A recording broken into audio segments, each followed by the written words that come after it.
Impeachment complaint ng Makabayan Black laban kay PBBM, may mga bigating testigo. Umaabante sa balita si Abante reporter Mavic Trinidad. Abante Radyo Live Report.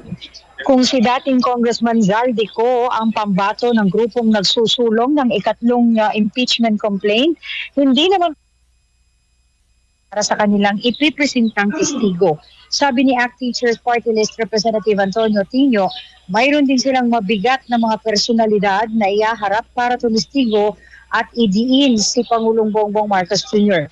Bagaman di niya pinangalanan, pero tiniyak ni Tino na ang mga personalidad na ito ay malaki ang kinalaman sa kasong betrayal of public trust na grounds ng impeachment complaint nila. Sa kanilang reklamo, ipinaliwanag ni Tino na dapat managot ang Pangulo dahil hinayaan niyang lumala ang manumalyang flood control project scam.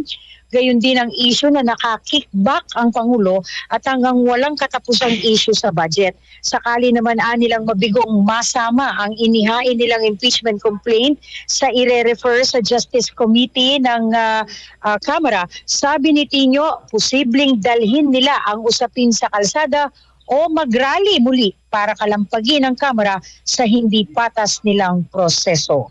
Ako si Mavic Trinidad. Abante.